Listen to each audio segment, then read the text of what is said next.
tak Martin Šonka na speciálu, původně určené pro závody kolem pylónu, Red Bull Race.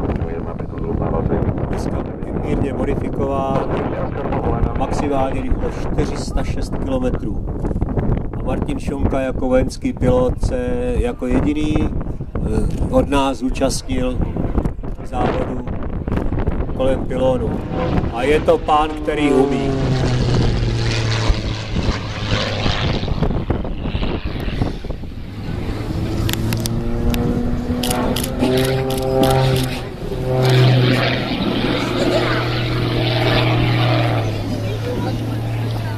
A takhle to vypadá, když stojí letadlo.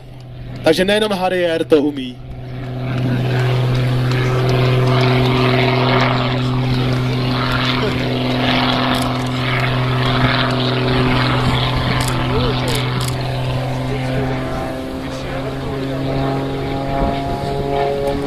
Dneska se tam Martin tady v té pozici udržel, no řekněme 20 sekund. 20 sekund. A India připraven ke vzletu?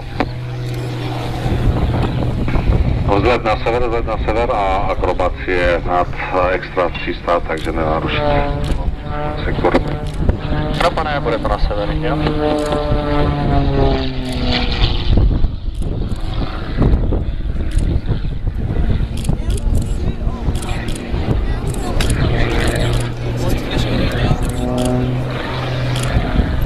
To už jsou manévry, které mnohdy popírají úplně akrobaci. Kdyby to dělal model, rádiem řízený model, tak si řeknu, dobře, je to hračka, ale tohle řídí člověk a sedí v tom člověk.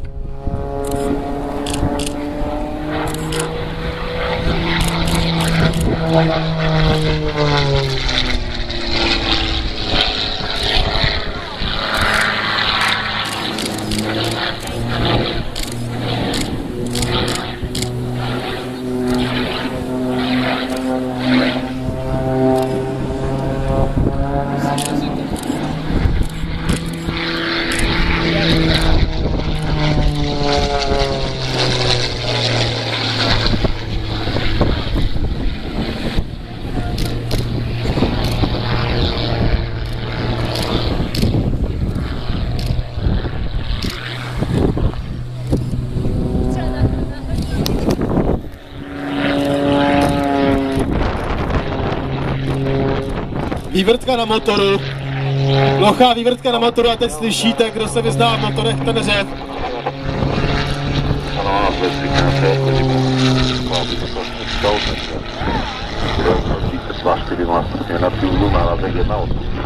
Skryté a skrpové, no.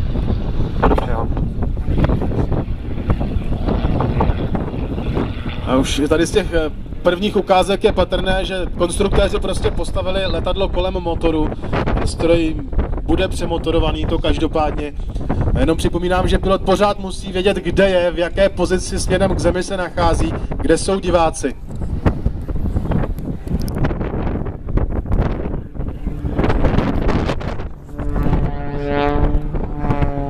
Tak teď by byla spousta pilotů už v bezvědomí.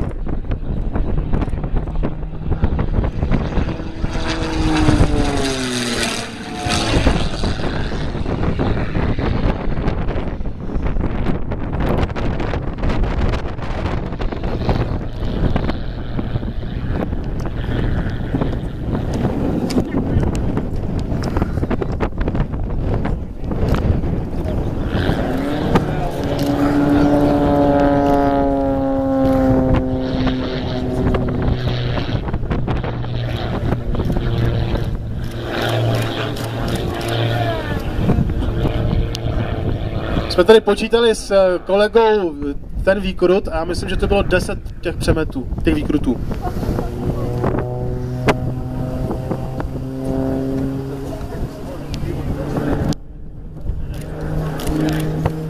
Hlavou dolů podotýkám.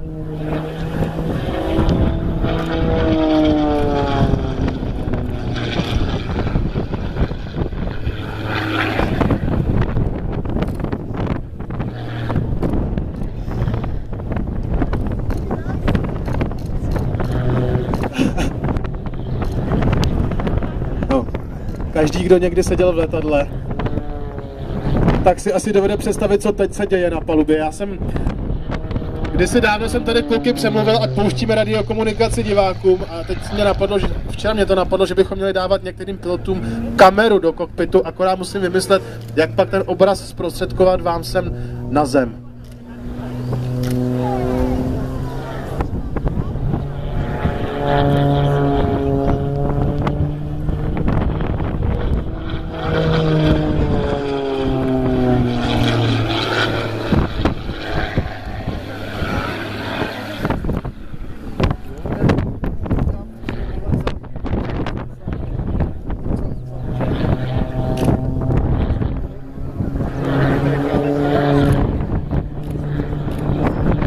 Teď to bude kruh 360 stupňů, ale ve výkrutech.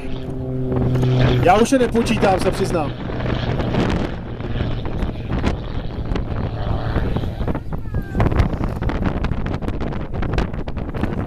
A India finále.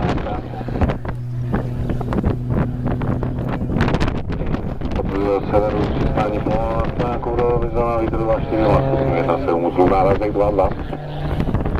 A India přijal.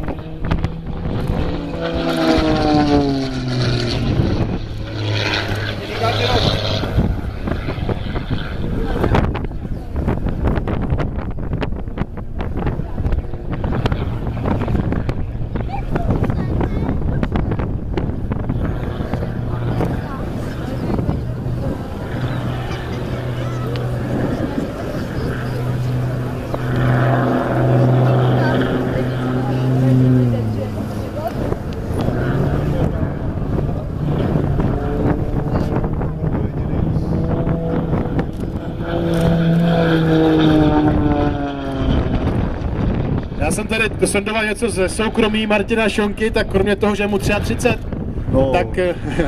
Martin je, krom toho, že je vojenský pilot, je mu 33 taky svobodný. A to ten jeho koníček stojí strašný peníze, takže místní dámy, krasavice, on schání sponzorku. A to si vlastně vymyslel. On je svobodný, protože vede nebezpečný život. Jak tak na něj koukám? Ne, on je svobodný, protože je volný. Ví, proč to dělá. Takže No, jedna sponzorka opustila. Kdyby věděl, co tady o něm vykládáme v tomhle, radši toho necháme.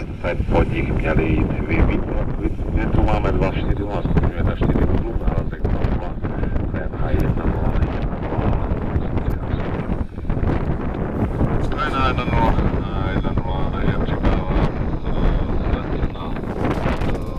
2,2.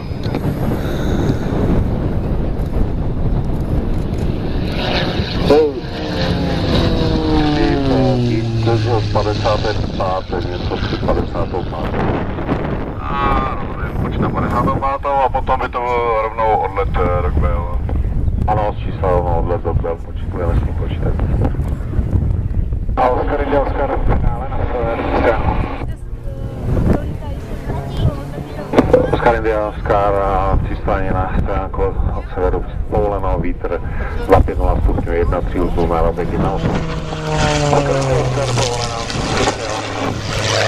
A India připraven ke vzletu? A India za váma asi 400 let má finále Robinson. Jo, tak já vydržím na zemi.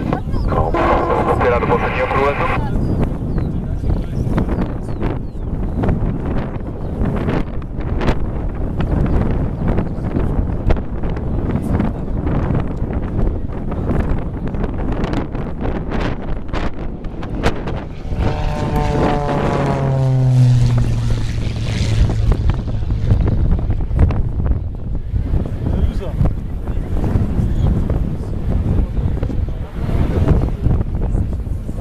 A tohle ani nedokážu popsat, co tam se děje teďko za síly.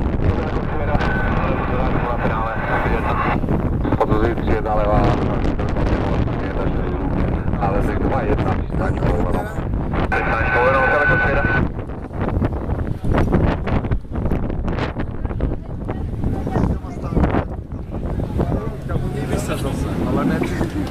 Tak vážení diváci, Martin Šonka na speciálu Extra 300 zakončil svoje Fantastické vystoupení. Romeo, rovnice Věžka a chvilinku zavolal. Něžné přistání, jak agresivně lítal, tak něžně přistál.